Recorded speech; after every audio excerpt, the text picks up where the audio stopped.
والسلام على من لا نبي بعده ولا أمة بعد أمتي صلى الله عليه وسلم. النبي صلى الله عليه وسلم قال: خيركم من تعلم القرآن وعلمه. والله سبحانه وتعالى يقول: إن هذا القرآن يهدي للتي هي أقوم ويبشر المؤمنين الذين يعملون الصالحات أن لهم أجرا حسنا.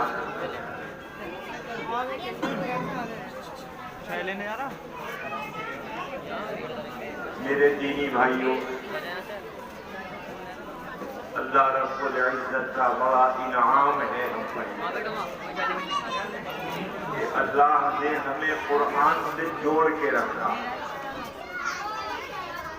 یہ قرآن جس کا یہ پروگرام آج ہو رہا ہے، یہ اللہ کی کتاب ہے اور پوری کائنات میں اللہ کے اس کلام سے بڑھ کر، اس نعمت سے بڑھ کر کوئی نعمت نہیں ہے.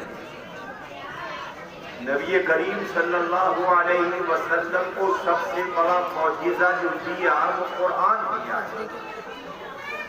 قرآن سب سے بڑا معجزہ ہے. اس قرآن کی بدولت پوری دنیا میں انقلاب آیا ہے. ارے بچوں خاموش ہو جاؤ، بیٹے دیکھو بچے خاموش ہو جاؤ. دوسری ڈوٹی لگائے تو بچوں کو خاموش کر رہے ہیں. ارے شاہجہاں کیا پلا رہے ہو؟ پانی والی ڈرینک ہو گئی. یہ چائے پینا بند کر دیں بھائی، چائے مت دو.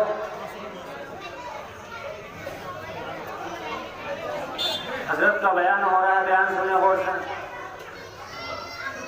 بھائی میں بیمار چل رہا ہوں، کئی جمعے تک جامع مسجد بھی نہیں گیا، لیکن قاری صاحب کا بہت زیادہ میرے پر اصرار اور دباؤ اور میری محبت اور تعلق بھی آپ حضرات سے کوئی وقت ہی نہیں ہے.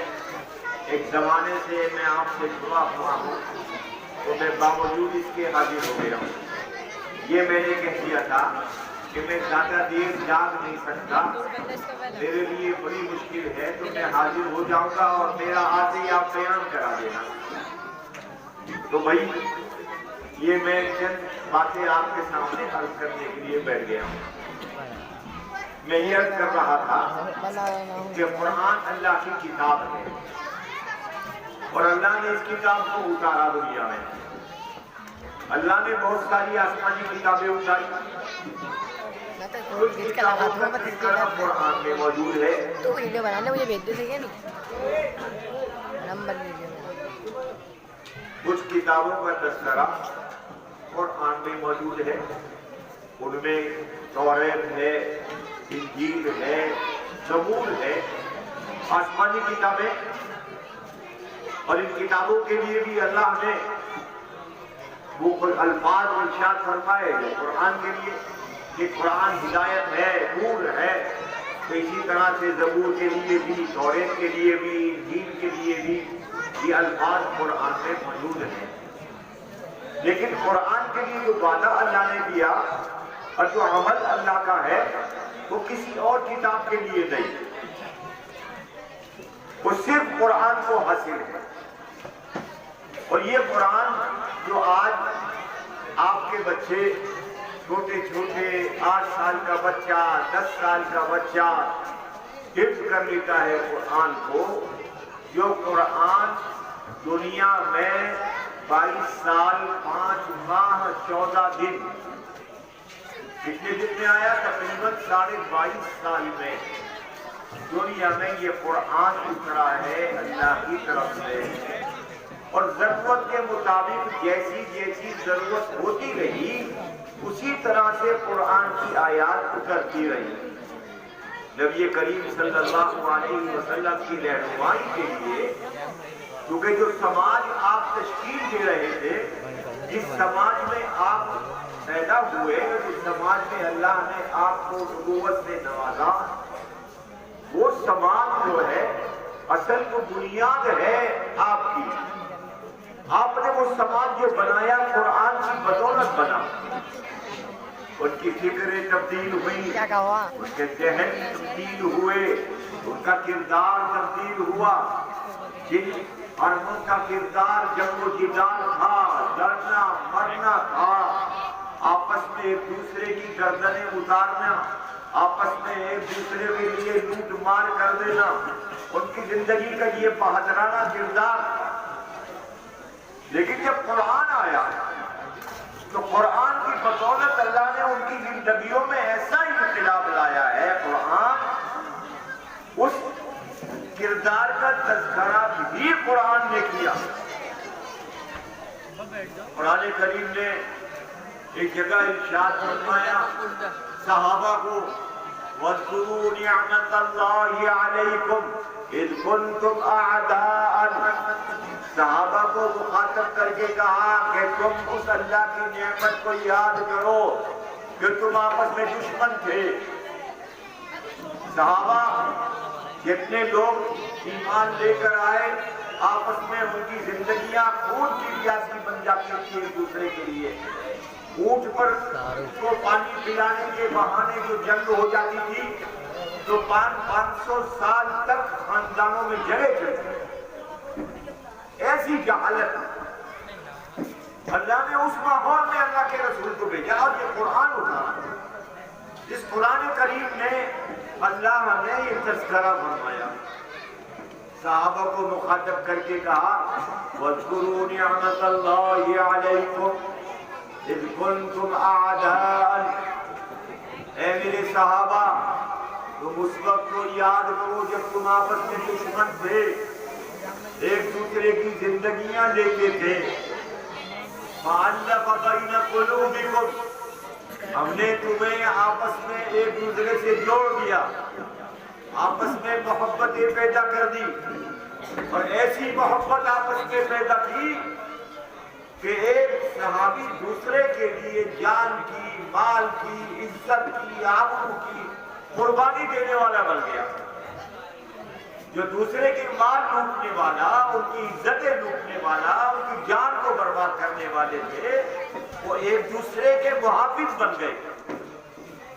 قرآن اس نعمت کا تذکرہ کرتا ہے کہ تم اللہ کی اس نعمت کو یاد کرو، تمہاری حالت کیا تھی، اور ہم نے اس قرآن کی بدولت تمہیں آپس میں ایک دوسرے سے جوڑ دیا، آپس میں محبتیں پیدا کر دی۔ ایسی محبت، جنگ تبوک کا موقع ہے، جنگ ہو رہی ہے، ایک شخص نے آواز دی، پانی پلانا، ایک نوجوان پانی پلا رہا تھا، آواز دی پانی کے لیے۔ وہ نوجوان پانی پلانے کے لیے آیا تو برابر میں دوسرے زخمی پڑے ہوئے تھے۔ وہ فوراً جو پانی پلانے آیا تھا وہ بھتیجا تھا، اور جس نے پانی مانگا تھا وہ چچا تھے، لیکن برابر میں ایک زخمی پڑا ہوا تھا، اس زخمی نے بھی پانی کی آواز لگا دی۔ تو چچا نے اشارے کر کے کہا پہلے اسے پلاؤ، لہذا وہ انہیں پلانے کے لیے چلا گیا۔ اب یہ دوسرے زخمی کے پاس پہنچا تو تیسرے زخمی برابر میں پڑے ہوئے تھے، انہوں نے پانی کی آواز لگا دی۔ یہ تیسرے زخمی کے پاس پانی لے کر پہنچتا ہے تو اس زخمی کا انتقال ہو جاتا ہے۔ جب واپس دوسرے کے پاس آتا ہے تو وہ بھی انتقال کر جاتے ہیں، اور جب یہ بھتیجا اپنے چچا کو پانی پلانے کے لیے آتا تو وہ بھی اللہ کو پیارے۔ اس قرآن نے یہ محبتیں پیدا کی ان کے درمیان، دشمنوں کو آپس میں جوڑ دیا۔ لیکن آج بدقسمتی ہماری، ہم نے قرآن کو چھوڑ دیا۔ اس قرآن کے چھوڑنے کی بدولت، یہ تو اللہ کا بڑا انعام ہے تمہارے اوپر کہ اللہ نے یہ قرآن کا ایک تمہارے ادارہ قائم کر کے تمہاری ہزاروں آفتوں کا علاج ہو رہا ہے۔ تمہارے محلے پر آنے والی مصیبتیں اس قرآن کی بدولت اور اس کی برکت سے ہٹ رہی ہے۔ یہ قرآن کی خدمت کو ایسے ہی مت سمجھو، تمہارا تعاون اس مدرسے کے چلانے میں، تمہارا تعاون اپنے بچوں کو دین پڑھانے میں، قرآن پڑھانے میں، یہ اتنا بڑا ہے کہ اللہ کے ہاں اس سے زیادہ پسندیدہ عمل نہیں ہے کوئی بھی۔ جب یہ کریم صلی اللہ علیہ وسلم نے خود فرمایا خیرکم من تعلم القرآن وعلمہ، یہ نبی کے الفاظ ہیں، اور نبی کی زبان سے جو لفظ نکلتا ہے وہ ان کی اپنی مرضی سے نہیں ہوتا۔ قرآن کہتا ہے کہ نبی کی زبان سے جو لفظ نکلتا ہے وہ اللہ کی طرف سے حکم ہوتا ہے تو زبان سے نکلتا ہے۔ سمجھ میں آئی بات نہیں؟ یہ مقام، یہ درجہ اللہ نے آج آپ کو دیا کہ آپ کے اس محلے کے اندر آپ کی محنت اور آپ کے تعاون سے قرآن کی خدمت کا ادارہ چل رہا ہے۔ آج قرآن کا چھوڑنے کا نتیجہ ہے ہمارا یہ کہ ایک ماں کے پیٹ سے پیدا ہونے والے بھائی، سگے بھائی، سگی بہنیں، لیکن آپس میں دشمنیاں پیدا ہو رہی ہیں، ایک دوسرے کی عزت کے پیاسے بن جاتے ہیں، دنیا کے معمولی مفاد کے لیے آپس میں ایک دوسرے کی گردنیں، آپس میں مقدمے، یہ ساری صورتحال آج پیدا ہو گئی کیونکہ قرآن چھوڑ دیا۔ سمجھ میں آ رہی بات نہیں؟ فرمایا صحابہ کو مخاطب کر کے کہا جا رہا ہے قرآن میں کہ اللہ نے تمہارے دلوں کو آپس میں ملا دیا، وَأَصْبَحْتُمْ بِنِعْمَتِهِ إِخْوَانًا، اور آج تم اس قرآن کی بدولت آپس میں بھائی بھائی ہو گئے، ایسے بھائی بھائی بنے کہ ایک دوسرے کی عزت اور ایک دوسرے کا مال کی حفاظت کرنے والا، ایسے بنے کہ جب یہاں سے مدینہ مکہ المکرمہ سے مدینہ ہجرت کی تو ان مسلمانوں نے، ایمان والوں نے جو ایمان لے آئے تھے، انہوں نے مکے سے آنے والوں کا ایسا استقبال کیا کہ جس کے پاس 2 مکان رہنے کے لیے تھے، 1 مکان آنے والے صحابی کو دے دیا، جس کے پاس باغات تھے اس نے 1 باغ اپنے آنے والے جو ہے بھائی کو دے دیا، جس کے پاس زمینیں تھی وہ زمینیں تقسیم کر دی، جس کے پاس 2 بیویاں 3 بیویاں تھی تو اس نے اپنی بیویوں کو طلاق دے کے ان سے شادی کرا دی۔ بتاؤ آپ، یہ قربانیاں دی صحابہ نے اس قرآن کی بدولت،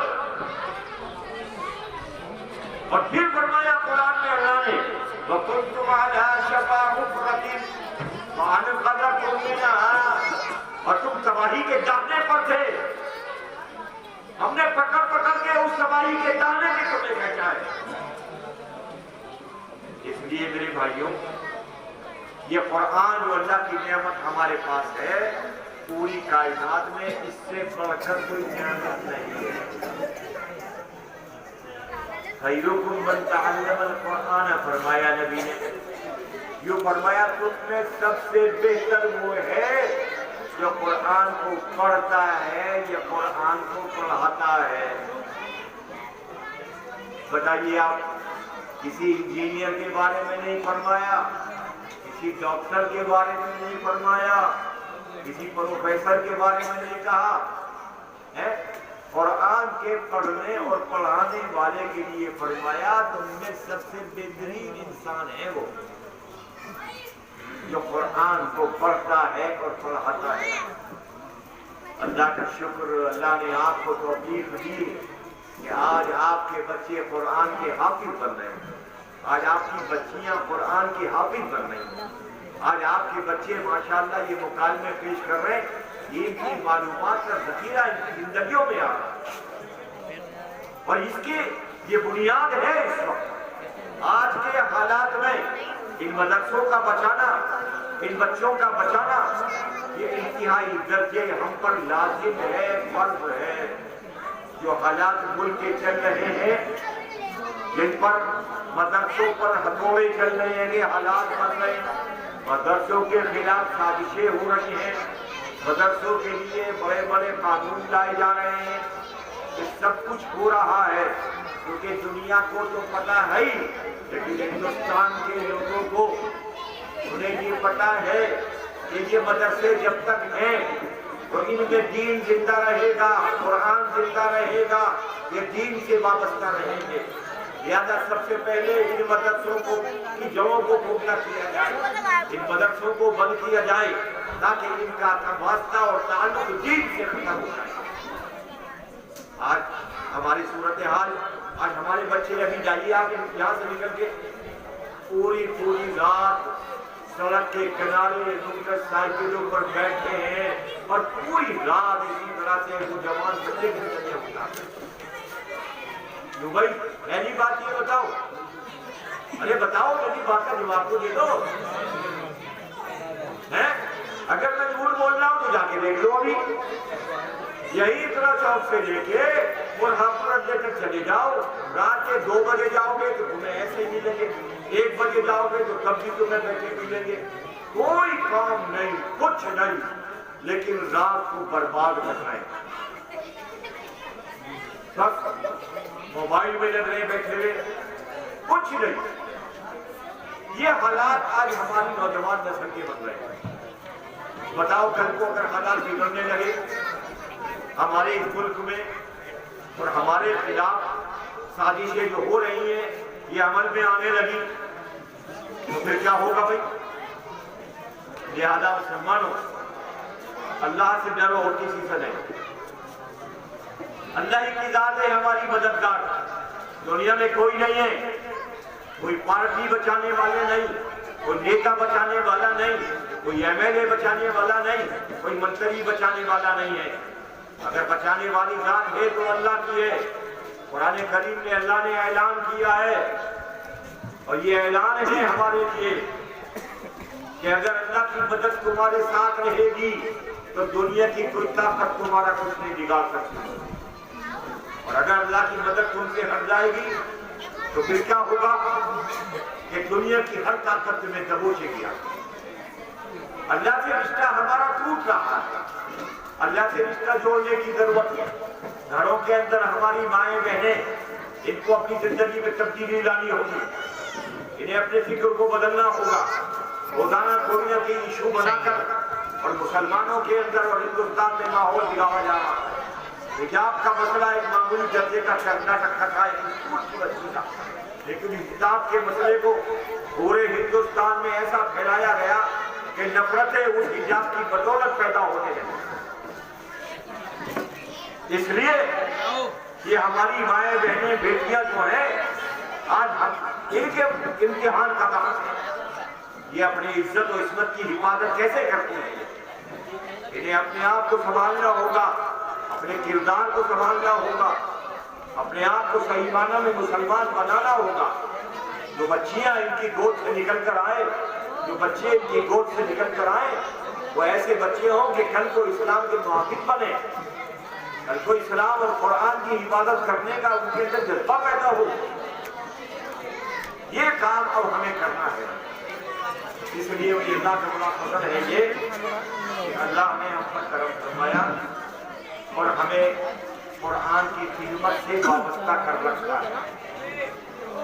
یہ بہت بڑا انعام ہے اللہ کا، اللہ کے ہاں درجہ قبولیت ہے یہ۔ اس محلے کو اللہ نے قبول فرمایا کہ ایک چھوٹی سی گلی میں ہمارے حافظ صاحب کو بٹھا دیا اور یہ قرآن کی خدمت کر رہے ہیں، جس میں ماشاءاللہ بھی بتایا انہوں نے کہ 113 بچے اس وقت ماشاءاللہ۔ اب ایک بچی اگر دیندار بن گئی، ایک بچی تعلیم یافتہ بن گئی تو ایک بچی کی وجہ سے کتنے خاندان کے اصلاح کا ذریعہ بنتی ہے وہ بچی۔ سب سے پہلی بات تو جب بچی جوان ہوگی، اس کی آپ شادی کریں گے تو شادی ہو کر کسی کی دلہن بنے گی تو دلہن بن کے جس کی زندگی میں جائے گی اس کی زندگی میں تبدیلی لائے گی۔ اس کے بعد جب کسی کی ماں بنے گی تو اس کی تربیت کرے گی، جس خاندان میں جائے گی وہاں اس خاندان کے اندر حالات بدلے گی۔ کل کو اس کی بچی بڑی ہوگی تو کسی کی سمجھن بنے گی، کبھی کسی کی ساس بنے گی۔ یہ ساری تبدیلیاں اس ایک عورت کے سنبھلنے سے آئیں گی۔ اور ایک عورت اگر بگڑ جائے، اگر محلے میں کوئی ایک عورت بگڑ جائے بھائی صاحب تو محلے کے ہزاروں بچوں کو بگاڑ دیں ہے نہیں بات یہ ہزار